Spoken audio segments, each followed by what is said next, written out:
नमस्कार मैत्रिणींनो, माझे नाव कुमारी आदिरा महेश पाटील असे आहे. मी इयत्ता 4थी अ ची विद्यार्थिनी. माझ्या गोष्टीचे नाव आहे भक्त प्रल्हाद. हिरण्यकशिपू नावाचा राजा होता.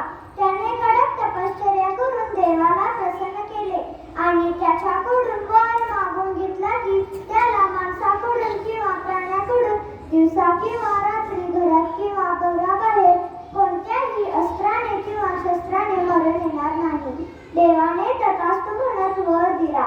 वर मिळाल्याबरोबर हिरण्यकशिपू फार गर्विष्ठ व क्रूर बनला. त्याला वाटले आता मला कुणीही मारू शकत नाही.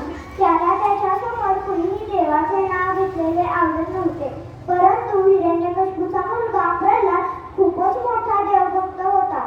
तो नारायण नारायण असा जप करतच होता. प्रल्हादाचा नामजप ऐकून राजाला राग अनावर होत असे.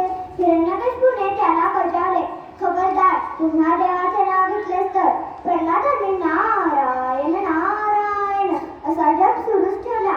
हिरण्यकशिपूने शिपायांना आज्ञा केली, प्रल्हादाला पर्वताच्या उंच खोल दरीत ढकलून द्या. शिपायांनी तसे केले, पण प्रल्हाद घाबरला नाही. तो खाली पडत असतानाही नारायण नारायण असा जप करतच होता.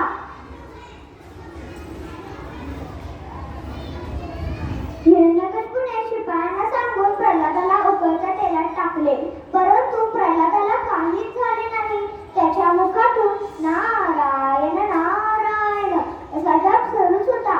प्रल्हादाच्या स्पर्शाने उकळते तेल थंडगार झाले. हिरण्यकशिपूने शिपायांना सांगून प्रल्हादाला मारलेल्या हत्तीच्या पायाशी बांधायला सांगितले, पण प्रल्हादाचा स्पर्श झाल्याबरोबर तो मारलेला हत्ती सुद्धा शांत झाला व प्रल्हादाशी प्रेमाने खेळू लागला. अखेर हिरण्यकशिपूने आपली बहीण होलिकाची मदत घेतली. होलिकाला वरदान मिळाले होते की अग्नी तिला भस्म करू शकत नाही, म्हणून होलिकाला आगीचे भय नव्हते. हिरण्यकशिपूने होलिकेला सांगून प्रल्हाद मांडीवर घेऊन आगीच्या चितेवर बसायला सांगितले. पण प्रल्हाद तेव्हा देखील भगवान विष्णूच्या नामस्मरणात तल्लीन होता. प्रल्हादाच्या भक्तीमुळे उलटेच घडले. होलिका अग्नीमध्ये जळून भस्म झाली. प्रल्हादाला अग्नी देखील काही करू शकली नाही. आता भयंकर संतापलेल्या हिरण्यकशिपूने प्रल्हादाला विचारले, कुठे आहे तुझा नारायण, कुठे आहे?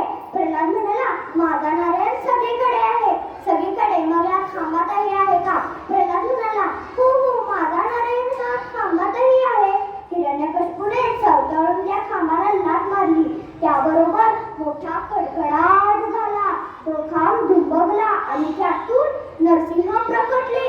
त्याचे तोंड सिंहाचे होते आणि शरीर माणसाचे होते, म्हणजे माणूसही नाही किंवा प्राणीही नाही. ही सायंकाळीची वेळ होती, म्हणजे दिवसही नाही किंवा रात्रही नाही. नरसिंह हिरण्यकशिपूला आपल्या मांडीवर घेऊन उंबरठ्यावर बसले, म्हणजे घरातही नाही किंवा बाहेरही नाही. ना अस्त्र ना शस्त्र. आपल्या तीक्ष्ण नखांनी हिरण्यकशिपूने नरसिंहाचे पोट फाडले आणि वराच्या सर्व अटी पाळून त्याचा नाश केला. तात्पर्य: